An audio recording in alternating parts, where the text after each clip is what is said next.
So greetings, welcome to the Transforming Assessment webinars for the 10th of April 2024. Today's session is titled Frenemies, ChatGPT in Assessments, and we have Matthew Wysel from the University of New England in Australia for today's session. So Matthew, would you like to begin, please? Thanks, Matt. Hi, everyone. As Matt just said, I'm Matthew Wysel.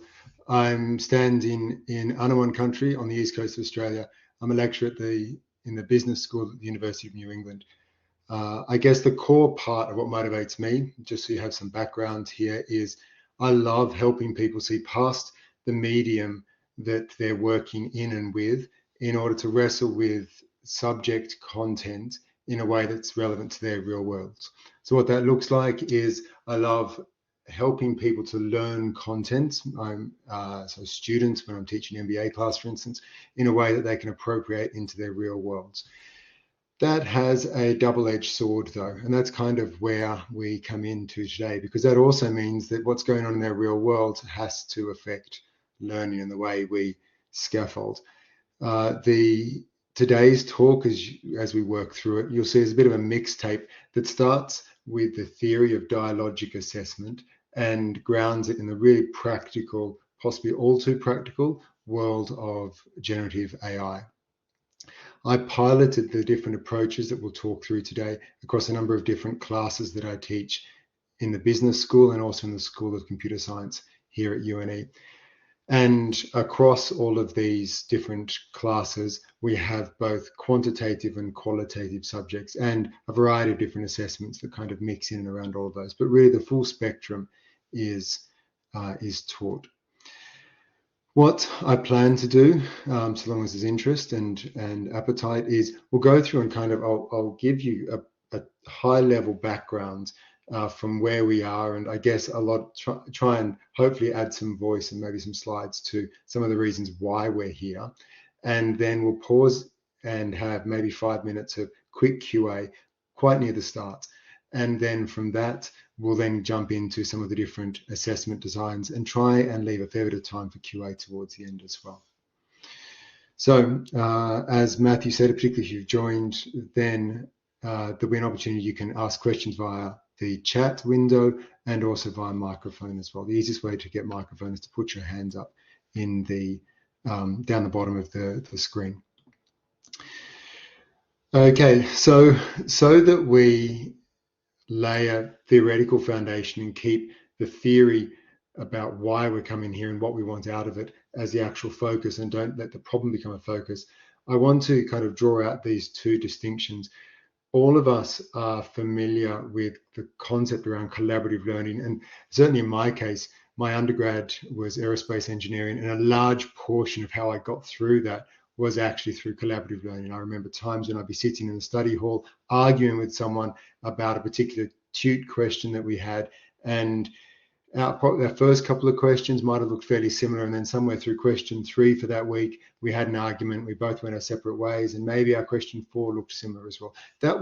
We weren't cheating there. The thought never entered my mind. It was actually much more just a case of survival and really kind of scaffolding down what a dialogic learning that started with the lecturer and I, and moved down into the tutorial, the tutor and I, that was slightly more dialogic and backwards and forwards, and then finally to my colleagues, my fellow students and I.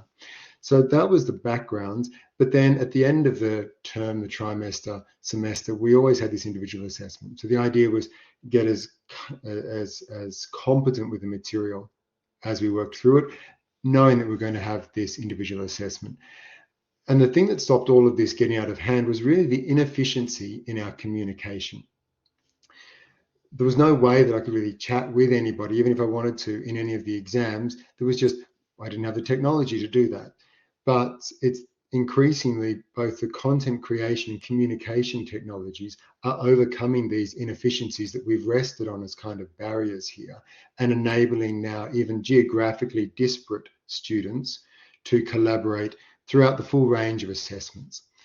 So while that's an awkward reality for us, I suspect most of the reason that we are here is because we are caught somewhere between ChatGPT ate all my assignments, and down the bottom then it's the invigilate to end all cheating, which is kind of the raw response that comes out certainly at the University of New England, and I know at a number of other universities across the tertiary education space in Australia.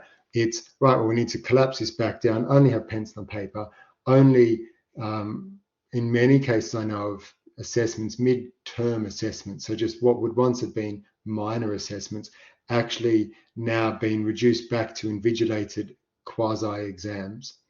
So we have this, we're caught in the space where we know exams aren't necessarily the best way to help a student to demonstrate their acquisition and ability to be able to apply unit or course knowledge, but yet we have no choice as we're being pushed towards this sort of assessment modality. So we're caught in the middle of this. What do we do? This is I guess, at two ends, and in the middle, we know there's technology that's meant to be able to help us as teachers and as designers, and sometimes even as learners, depending on who's on the call as well, then to as students, that's meant to sort of help all of this. However, the reality here is that AI text detection doesn't work. Humans can't detect generative AI usage, and neither can bots. I'm happy to be pushed on this. I'm happy to talk about it in the QA that's coming up in a couple of minutes. And then also, I guess, happy to talk about why this exists. But the image you can see on the left of your screens here is the assignment that you can kind of see disappearing off to the far left is an assignment that I ask students to actually copy and paste an output from ChatGPT into their assignment and then critique it. We'll talk more about that later.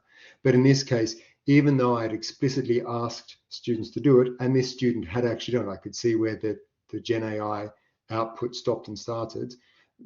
In this case, it was Turnitin software, didn't pick up any evidence of Gen AI at all. A colleague at UNE also has published, or is in the process of publishing, some papers, some work that shows that this was work from about 18 months ago, that lecturers are not able to determine, there's about a 50% chance of them correctly, we'll say guessing, whether or not content has come from Gen AI. Across the full education space that I've been working in, so secondary through to tertiary, undergrad, graduates, the closest I've seen to where a human or any sort of system can detect Gen AI or some sort of AI created content was actually right the way down in primary school, and to a lesser extent in high school, because at that stage class sizes tend to be small enough and the interactions between the student and the teacher tend to be, I'll say, intimate enough so that the teacher intuitively knows the voice of the student. And in addition to that, you then also have quite a different ability, vocabulary or ability to be able to express or scaffold ideas, linguistic ability, between the student and what the Gen AI system would use, typically. But even then, in the best case scenario, that's not foolproof either. So where does that leave us? Basically, we have one of two choices. There's a tidal wave or a tsunami that is coming down upon us.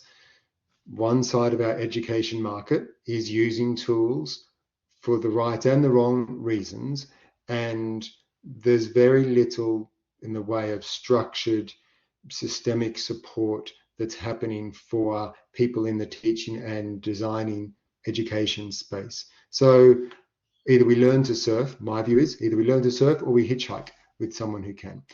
That hitchhiking can be something as simple as following a thought leader on LinkedIn or Twitter or X or Facebook or TikTok or any of these, or it can be actually integrating some of these ideas in. I think there's probably even a middle ground there where it can be tapping into someone else in your orbit that has ideas around this. And we'll talk more about that particular aspect as we press on through.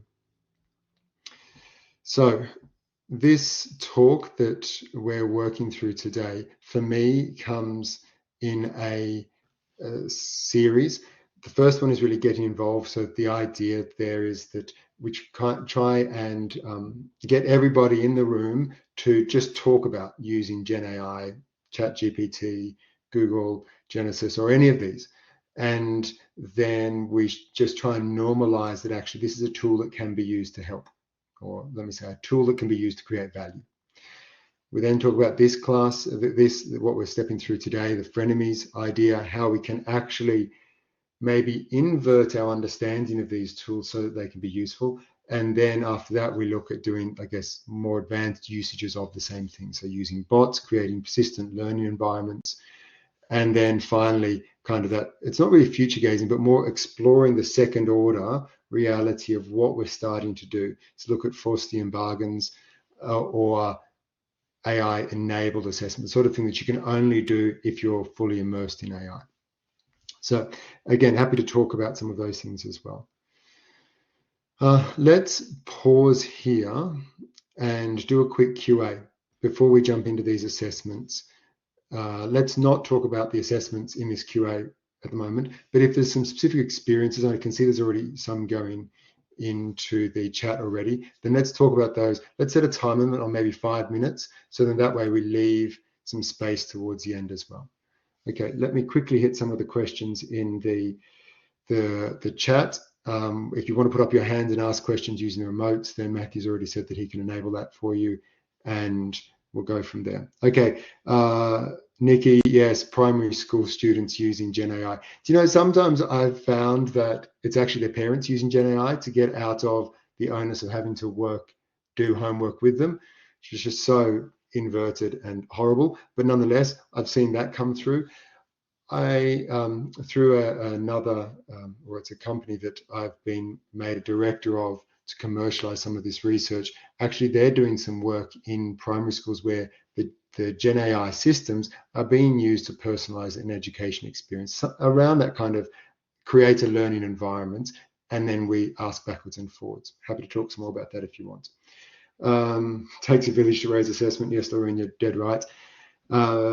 Martin, wouldn't it be possible to detect AI-generated text by cross-referencing it to a piece of work known to have been written by the student?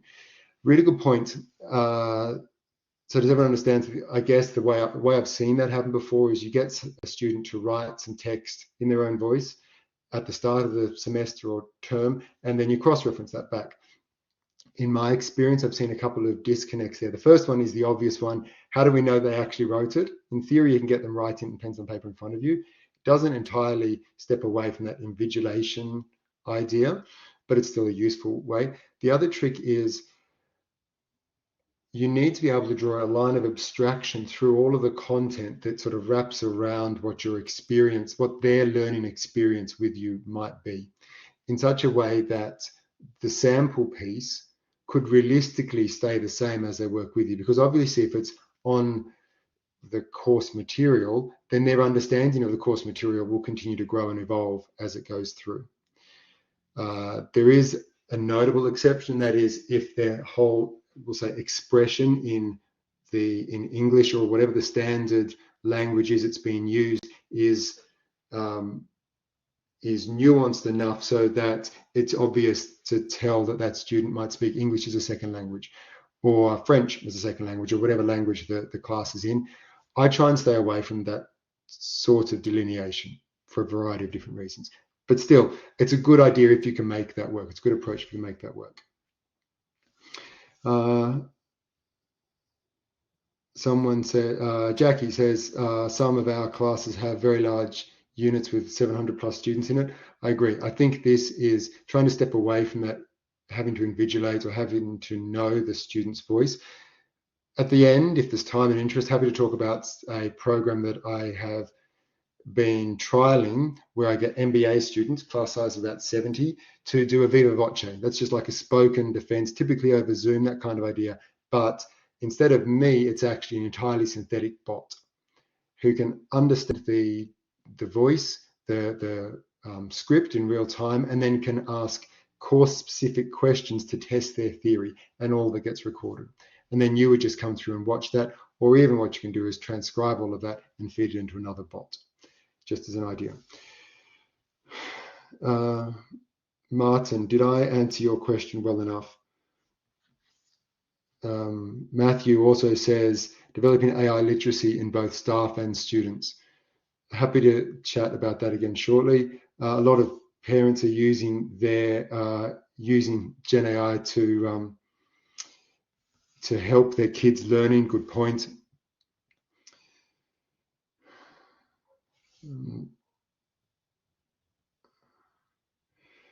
Koshila, you make a really good point there. My view is that detection reflects a catching people out mentality. And is it better to invest our efforts in using Gen AI to add value to learning? Manala, this is exactly what I think we should be focusing our effort on for a few different reasons. The first one is just, I think focusing our efforts on helping people to add value strikes me as a more noble quest, as it appeals to sort of that classical part in me. There's two other reasons. The next one is ultimately so much of what we're required to do in any sort of education setting, particularly at universities for the last 50 years, our success criteria have more or less been predicated on how well are we preparing a graduate of our classes to be ready for the workforce. And what's the first thing someone in the workforce is going to say? What on earth am I paying you 100 grand for in order to take 5 hours to do what I can get ChatGPT to do faster than I've just explained it to you? So the reality is students are going to be moving into a world that's AI adopted post-transition. So we need to prepare them for a world that expects them to think with AI of some sort. So my thoughts exactly. The last point then was also because then I think we can actually accelerate students faster through the learning process if they're using augmented thought. Happy to come back to you about that as well. Ethical and responsible use of Gen AI. Fraser, that's a really good point. We talk a little bit about that towards the end and actually in the first level as well. And Matt Hiller makes a comment, will we have bots answering the questions of other bots soon enough? 100%. My guess currently is you will have fringe cases by the end of this year. You will have widespread usage in education before the end of next year. Happy to link that back to some other conversations as well if you'd like to. So Tim Hunt says, for me, it comes down to this. What we really want to assess is the student and their knowledge and skills. For years, decades, centuries, what we have actually assessed is some words in a bit of paper. I love it already, which allegedly comes from the student. How much of that is an invalid proxy for the student and how much of that is being driven by us and the way we architect assignments? Tim, I think that's a really good point. Can we come back and actually discuss that in some more detail towards the end of this? Because hopefully what we talk through now will kind of advance some of that. I don't think it's going to answer all of it though. And I'd love your and everyone's thoughts on that. Nikki, maybe last one and then we'll keep moving through these scaffolding assessments. Nikki says, do we need to look at the way we are framing assessments though? Typically they're seen as a stressful hurdle to get through. How can we reframe assessments so students see the value of completing these and even get excited to do them? Wow. As Lorraine says, Nobel Prize if you can sort it. I think, tell you what, why don't we invert that and let's ask that question of what we talk through. I don't want to for a minute presume that we're going to get there with this talk. Tell me if what we work through moves the needle and tell me what's missing. I'm interested to take notes for myself, but I'm also interested in pulling a community together because I think that tidal wave that's coming through, or tsunami that's coming through, will drown a lot of the education sector, and survival rests on us trying to surf together and teach one another to surf. I like the idea about AI won't take a job at a person who can use AI will. I think that's going to be true for the next year or two, and then I'm pretty sure that AI after that will just take your job. Jackie, let's start with your comments. Pull it back forwards or repost it again at the end of this when we move through. Okay. let's talk through Raise the Tide. First one, and as that Gen AI created image just showed you, these are scaffolding. The idea is we start with level 1 and then we work our way through. So level 1, the coolest thing about level 1, Raising the Tide, is that it just works with whatever assessments you have. Lots of us work in institutions that have, so I think at its most absurd length, we have about a 23-month window between when we have to set assessments and when students actually have to sit them. So we have this 23-month lag of, we can't update the assessment now, no matter what's happened with all the technology between the two of them. Raise the Tide actually just helps to start a conversation. So the approach is centralize the issue. It's literally just as simple as acknowledging the elephant in the room, and then contextualize it with our curriculum and encourage adoption. So for me, in one of my MBA classes, I just say, I hold an Ask Me Anything in either week 0 or in week 1 of the semester. And we just do things like talk about ChatGPT. I actually copy and paste the assignment questions into ChatGPT. And then we talk about how ChatGPT answered the questions, and I type with on-screen record and live on the webinar. I say, that's a rubbish answer. I want you to improve it for me. And then ChatGPT gives it another go. I say, okay, well, let's break it down. Just have a go at number 1, at the first part of this then. And so students are learning that, hey, I use it, because most of us do anyway. And they're using to now start to think in terms of a thought partner. I don't really talk about it in those terms, but I'm starting to demonstrate what we do. I then also talk through, hey, look, what's going on here is I'm using it to try and get my head around the assignment. What I'm not doing is presuming that the answers it's given me are also my answers. The step that will now rest is I now have a much better understanding of this assignment, and then we'll continue to work through and add my voice to it as we go through. So clearly this works better with some cohorts than with others. But also I say, look, my team and I are working in this space as fast as we can, and we are learning this in real time alongside you. We have experience, probably like you do, and we're watching how this technology continues to develop. I don't tell them that for the most part, my team and I is actually just me and YouTube, but it's at least, well, I suppose now I've told you all, and if the students in the call, then now you know as well. But either way, what I'm doing is working through this and helping just to bring everyone's focus onto, in this case, ChatGPT, just as a regular tool. It has a couple of really cool outworkings or consequences. The first is it removes the advantage you get by cheating.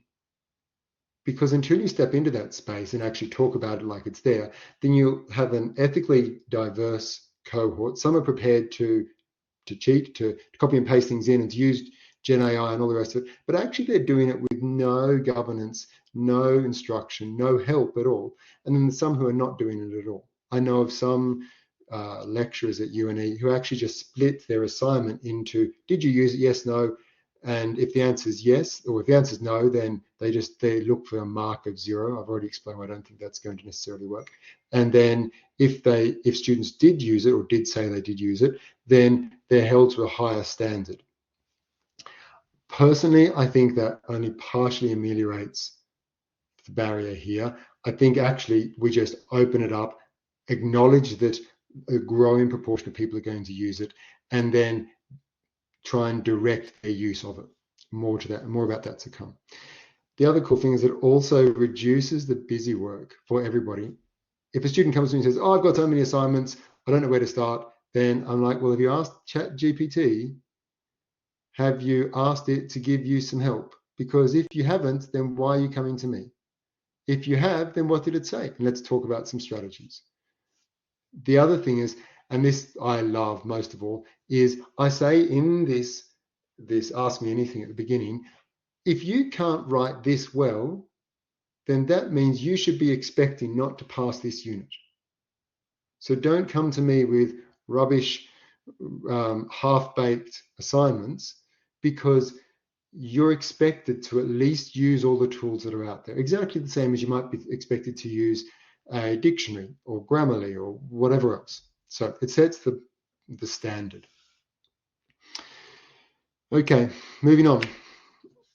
Level 2, this is old school collaboration. Now we're going one step further, and we're actually just requiring students to use it as part of the assessment. So this example you can see here on the left, ultra generic question. It's notionally an essay. So collaborate with Gen AI, give an essay on cloud computing, the use of cloud computing in business.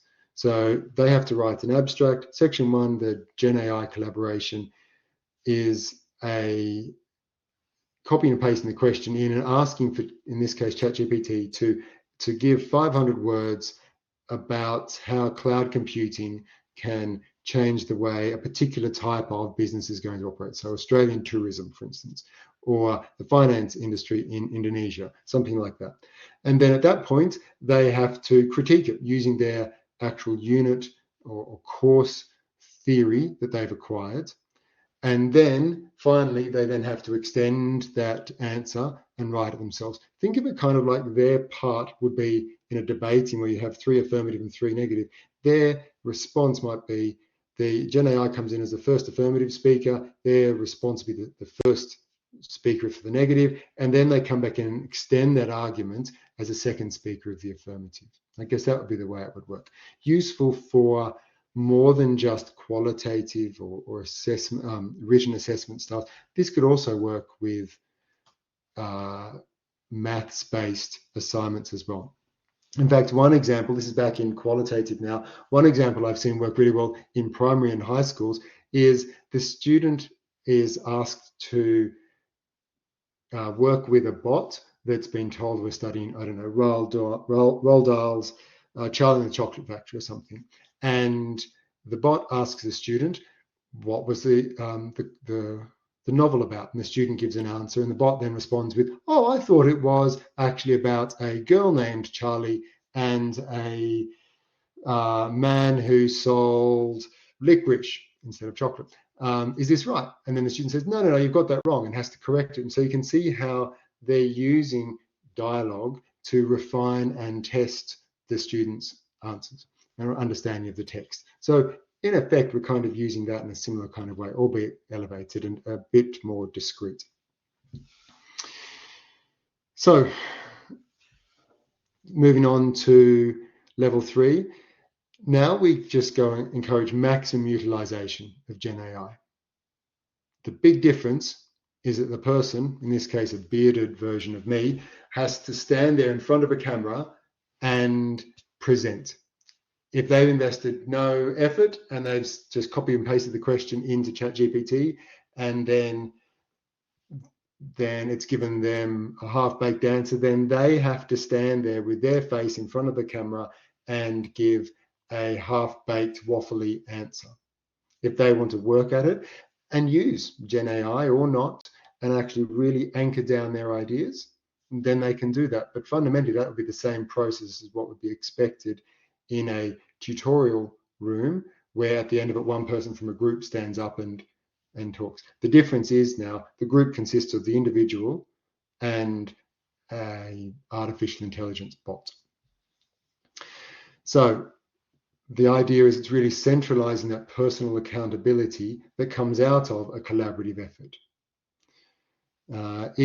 This is also not without its hurdles. I think this particular strategy will probably continue to work for the next year or two, but already I can create a deep fake that fools this. So I think there's this has got to be part of an evolving strategy. Happy to come back and to talk some more about that as well. Level 4, we go one step further now. So now what we're doing is students have to go to a Gen AI platform and get it to produce part of the question that they then have to answer.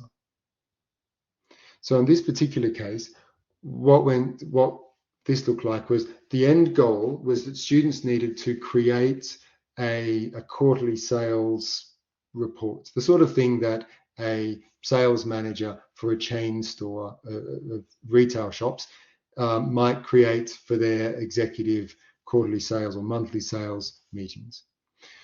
What's that behind that? So that was the outcome. What's that behind that was that students had to, first of all, go to ChatGPT and get it to create 500 transaction records. Just think the sort of thing that a cash register would spit out at the end of a day. 500 transaction records for 5 different stores. In this case, it was just a pet supply chain. So pets are us kind of idea. And then they had to use a quantitative, so an analytical program to analyze all of that transaction data. Things like what's the fastest moving product, what product made the most profit or the highest revenue, which product did we suffer the most outages across the month. Having done that, they then went back to ChatGPT and put their insights back into a new chat in ChatGPT and had it write marketing copy that incorporated that insight. And that marketing copy, along with any graphs that they had produced as part of that, then went into their quarterly sales target. So the cool thing about this was that in this particular class, there were computer science students and also business students. And you had ordinarily you'd have computer science students working alongside business students, but ChatGPT actually enabled one student to be part of that creation process across the full spectrum of that job. A computer science student was now being taught to how to use Gen AI, or was now being put in a position where they had to think about using Gen AI to create dummy data that they might test their algorithms on. But then a business student was then being taught how to do some basic analysis and then to input their insight from that analysis into a Gen AI program platform and then have that presented back in some sort of marketing sales copy. And they had to manage all of that. What was marked or what was submitted was the random data at the start, the auto-generated data, and then also the report at the end. So in that case, we were inverting the problem and actually making Gen AI as part of the question. The last point here before I scoot on is the cool thing here is that the quality of the interactions directly impacted how hard a student had to work for everything else. So students are incentivized then to become good at using the thought programs, the augmented learning, augmented thought partner, in order to become better at doing what they were doing, in the same sort of way that they would be expected to do that in the workforce. Okay, the last one, immersive assessment. So now actually this kind of comes full circle, and necessarily students need to be taken on a pathway before they can be brought to here. But collaboration with Gen AI now just becomes an informed choice. They would go to Wikipedia to get a high-level understanding, or they can go to Gen AI, or they can go to Google search. And they would go to academic articles in order to anchor some points to really ground their analysis or ground their reasoning. Or they might go to, I don't know, any one of the different maths, like Mathematica or any of the different maths programs as well. So the idea is that they draw from a range of different sources, and actually it's their understanding of the pros and cons of each of these that tells them or informs when they need to go to any one of these different programs. There's different elements that you can wrap around this. One part of it actually even includes having time-based responses, and this works really well for exams. For the last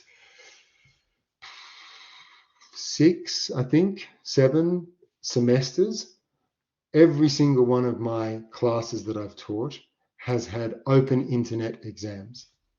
So students can use anything from social media to Google search to Wikipedia to all manner of Gen AI. There's some rules, and that is basically they can't misrepresent someone else's voice and claim it as their own. I explain that the whole premise behind having some sort of academic integrity is actually that you are standing there and you have viewed your the raw material that's come in before that in a way that you're then prepared to put your name to. And that's exactly the same as what happens in the corporate world. So whatever else happens before it or after it, at a certain point, you put your name to content that you created. And the reason you would use, say, references or citations was really just to stand on the strength of other work that had gone before. And the better I guess if you like, the more rigorous the content in those references, the stronger your argument is going to be. So with that understanding, we spend some more time talking that through, but with that understanding, then they go for it. And they have, in the case of an exam, just over 2 hours to work through a number of different essay style questions for one of the MBA classes. And you will see students say, I use ChatGPT for the schema or for the general outline for my essay. And you can actually see where they've included references to their assignments or whatever else all the way through in a way that wouldn't be possible unless, or it's not practical to collaborate with Gen AI at that sort of level. It would simply take too long in that time bound. Can I say that don't start here, because there's lots of different ways that you need to message how students can go at an assignment like this, that you want to be able to learn and sense check on your way and appropriate to the sorts of learning design that you're doing, or the sorts of classes that you're teaching, or even just the way you engage with students. But the core thing here is that all choices from both sides of the education market are all informed by the theory that we've all had to work through, and also our growing experience. I think this sort of assessment could really benefit from having students who have walked through a defined scaffolding extension across a number of different classes. I've only been able to implement this in a few classes, sort of in its full incarnation, because they need to have the sorts of assessments that come in before, so I know that students have actually been enabled to succeed when all bets are off and they can use whatever they want. So they're the 5. A few quick outcomes that come out of this. First is the biggest advantage for students is a significant reduction in busy work.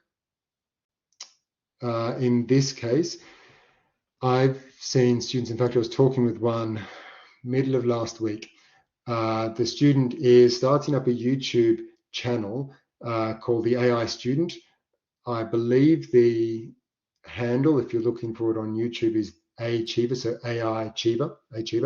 But the AI Student, I'm not sure if it's live yet, but their whole idea was, how do I hack this whole learning process so that I can be the most effective and the most efficient student possible? So what would it look like actually if I use Gen AI for good as a student? I'm not interested in trying to co-opt and cheat and that sort of thing. Actually, this student's a master's level education student. So they're learning how to become a teacher, and they also have to be a student in this process as well. So they really straddle both sides of the education market there. And their goal is to do things like reduce busy work. So if I'm being told to read 90 pages of reading this week in order to get 3 outcomes that are relevant to what we're learning, to problem-based learning, say, then they get ChatGPT to do that. And then they go through, and what that means is they can now do deep dives on each one of those 3 learnings. Sometimes they even get ChatGPT to help them do those deep dives, all with a view to becoming so much better at the theory than they ever could have if they had 6 hours worth of reading to work through. If you can't find that handle, then message me in LinkedIn, and I can, in fact, what I'll do is I'll quickly copy paste my LinkedIn URL into the chat. So click that, that'll take you to LinkedIn. And if you can't find that AI Achiever student, the AI student, then I'll try and track it down and reply to you as well. But the students also have quicker first drafts. Basically that time, that maybe the 1/3 of the time that students spend looking at a blank page and then trying to turn that blank page into an articulated argument, all of that disappears. Gen AI does all of that for them, gives them a scaffolding, and to the extent that they're able to wield that scaffolding, can sometimes even give them a first draft. And then they spend all of their time really adding their voice to those extra pieces. Professional readiness and work skills, we've talked about those as well. Okay, for teachers, learning designers, architects of learning experiences, the best thing is skip down a few, and there are fewer subpar assignments. I used to say fewer rubbish assignments, but I wasn't allowed to say that. So fewer subpar assignments. I don't know about you, but if I'm working through marking assignments, the really bad ones take like 5 or 10 times as much emotional energy to work through as the good and the really good ones. So actually those assignments have really just dropped away. You get a lot more that are hovering around the pass mark, and that introduces other problems, particularly if your institution kind of mandates or looks for a particular type of response curve or success curve in grades. But it certainly means fewer subpar assignments. Students also now have a first draft tutor. Perhaps let me pause on this and draw this out a little bit further. The coolest thing about having ChatGPT out in the open, or any sort of Gen AI out in the open, is a student can now take a question, an assessment task, copy and paste it into ChatGPT, and rather than say, give me the answer, what they say is, help, help, I don't even know where to start. And what, say, ChatGPT does is it puts that at one end of a curriculum, and it assumes the student is at the start of the other end, and it says, okay, the first thing you need to do is find a case study. Do you have anywhere that you could find a case study? And now go back and reread it. Seems the important parts based on your question. The important parts of this are going to be the first and the last point in order to understand the theory of. How do you feel about those? And so the ChatGPT actually acts as a tutor that leads them to it. I don't know about the assessments that you work with, but so much of that theory, I find, has to be written in a way that ameliorates all possible questions and misunderstanding. But what that leaves is this colossal, unassailable wall of text that is difficult for good students to understand. And if you're the least neurally diverse, then it very quickly becomes impossible. So what ChatGPT does is actually gives them a series of stepping stones to get to understanding and starting on that assignment. That's the part I really like.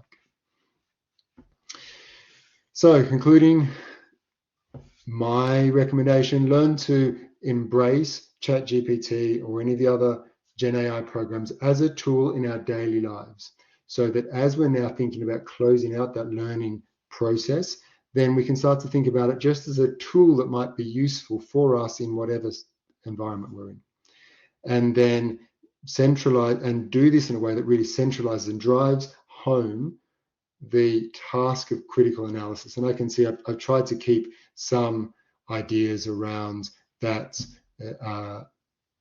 as well through this, but then I've also seen some chat about that in the chat that's been going along the side. If you can do that, to the extent that we're able to do that, we can reclaim this notion of collaboration, and then use when to use Gen AI becomes not just a skill for learning, but a skill for lifelong learning and also lifelong productivity, economic productivity as well. So thank you very much. Let's have questions. Hands up in the chat. I'm probably going to need some help catching up on all the chats that I know I haven't caught in this last half hour since the last one.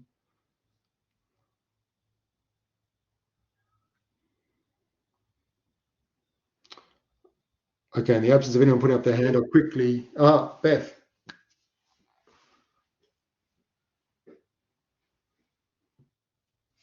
Hi, can you hear me? Yes. Oh, great. Thanks, Matthew. I actually have a question for you about your students' responses, their reactions to tasks that embed AI. I gave it a red hot go this semester with a graduate cohort of pre-service teachers. And I think what surprised me was I had several individuals who really strongly objected to being asked to use AI for a whole range of reasons. Not necessarily sort of the ones around ethics or plagiarism. one student was particularly opposed to the use of any tools that involved, the collection of personal data, that sort of thing. But I guess I was just interested in your experience. What sorts of reactions have you seen? And I'm just curious as to how you respond and perhaps encourage these students to sort of see the potential benefits and the reasons why we want to expose them to these tools. Beth, really good question. I don't have a silver bullet answer. Let me say that at the start. With some exceptions, like the ones I've talked through, I generally don't mandate a student uses. So even where I set the Gen AI as some sort of integral part in doing the assignment, the marking rubric doesn't actually have any sort of explicit requirement to use Gen AI. So in that sense, I guess like you would have in a corporate work environment, you would be required to produce a report, say, and that would require a certain amount of knowledge work. And you're free to do that in whatever way you want. Like an NQT, New Qualified Teacher, then you have so much effort going into just kind of standing up your practice, your process of doing work, that often students are looking for breaks in how they can just not drown under the workload. So I've found where I'm able to explain it in that way, lots of students understand. There are some who come back and object, same sort of thing. So for a variety of different reasons. I, like you, have also been really surprised that I thought kind of students would be out there and be like, oh, Matthew, this is so last year. We've been using it like this for ages. And look, let me show you 6 different ways that I can hack this assignment. And 1 or 2 out of the hundreds I've taught have been like that. The vast majority have actually been slower to adopt than I thought students would be. So I guess my experience mirrors that, where someone's actually, I guess, morally objected, so objected at a binary level, then rather than just being slow to adopt and crikey, I never thought about it like that. And oh my goodness, isn't it scary?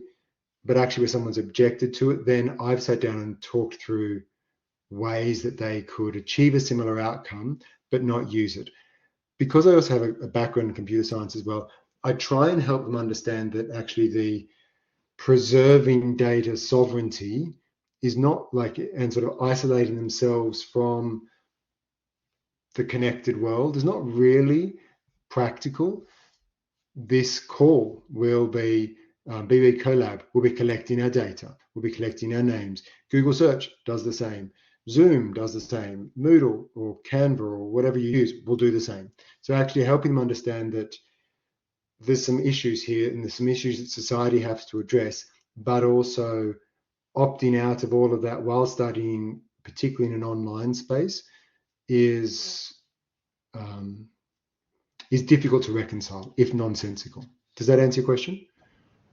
Yeah, it does. Thank you. And I agree with you. I agree with all of your points. On the upside, though, I just wanted to share that for a number of my students, gosh, it was great being the person at the front of the room pulling the rabbit out of the hat when they see it for the first time. So I want to bottle that feeling of when, you show someone what AI can do for the first time. What an amazing thing to be part of that when someone does see the possibilities.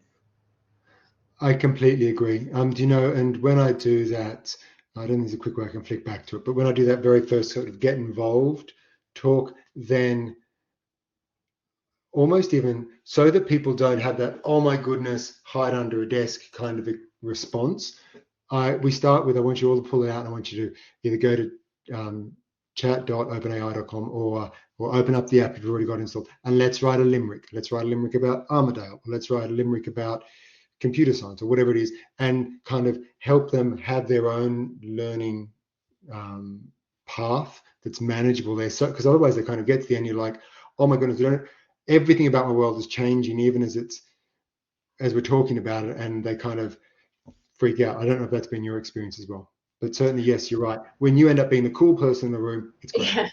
Yeah, absolutely. Thank you.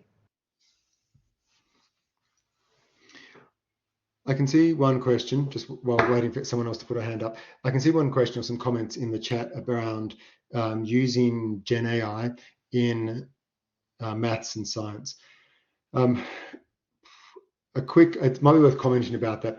But before I do, it occurred to me, I think this slide deck actually dropped out. Ordinarily, I have a quick catch me up on what generative AI is and where ChatGPT fits into the family tree. Kind of think like ChatGPT is a super fast computer, no more, no less. It's not really true at all, but it's useful. So if we were to sort of explain that in more detail, then you think at the highest level, sort of artificial intelligence, it's a series of obviously computers that are running algorithms that are really looking for a particular answer and in some sort. And crucially, they're evaluating their own answers and updating the algorithms that give them the answers as well. Love to geek out some more on that, but that's probably enough.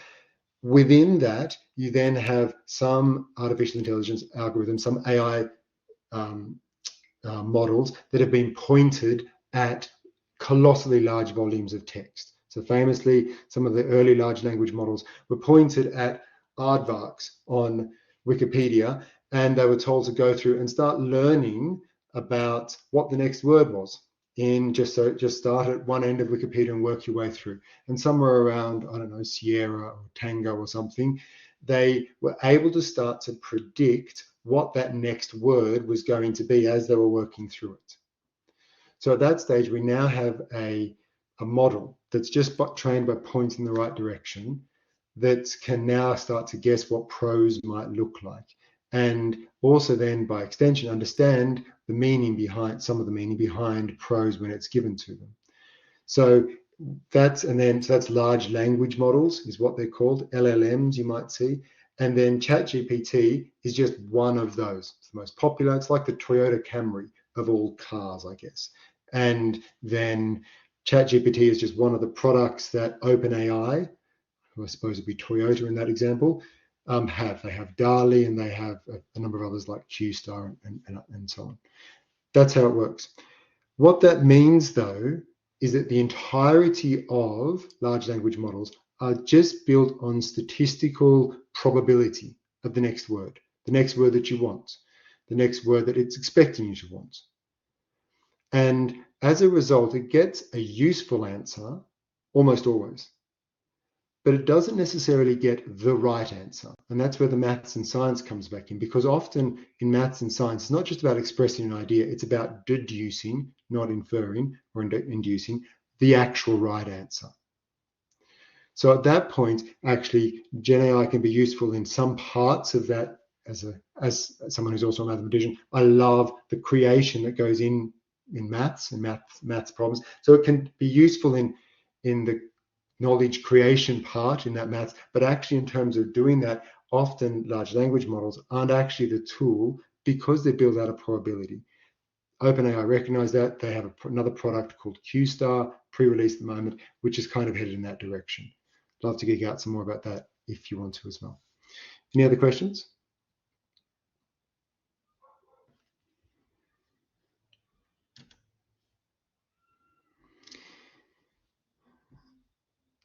I put a chat in the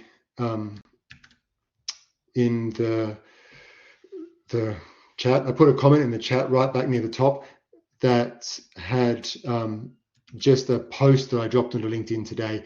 If people have questions but want to ask them in a one-to-one kind of setting, then you're welcome to. I'll copy and paste this in to the chat as well. You're welcome to click the link, and that will just take you to a post on LinkedIn where we can continue the discussion just in comments underneath it. That will also take you to to me on LinkedIn if you want to send me a direct message and continue that in one-to-one as well. I'm just aware that some people are going to need to wrap up at the top of the hour. I also need to admit that we've not covered all the questions here. I've tried to hit some of the themes as we've gone through. Any other last burning questions before we wrap up?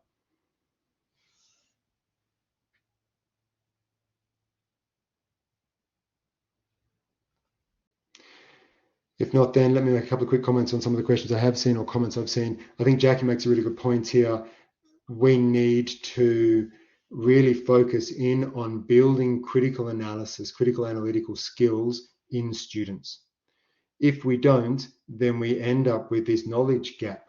I said that in a couple of slides back, where we have to really centralize them being able to assess concepts in a dialogic, in a collaborative forum. The future of work is all collaborative and augmented thought. Nothing will happen unless it also has some sort of insight around you. From writing an email to writing a resume, Microsoft Copilot will take care of all of that. You won't be able to think, act, voice without having AI in the mix there somewhere. So it's vitally important that we're training students to think and trust and grow and learn and hear their voice in a very noisy marketplace.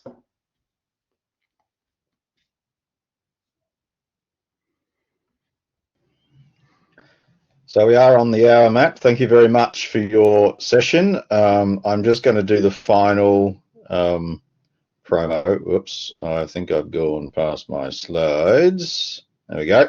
So that we're obviously on a run with this Gen AI business. The next upcoming session is jointly run with the Assessment Higher Education Network in the UK. And this session will feature two presenters looking at institutional and program level tactics that have been tried by different universities.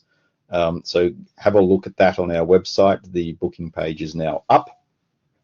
But indeed, thank you very much for coming. We will stick around if you want to ask more questions for at least another 10 minutes or so.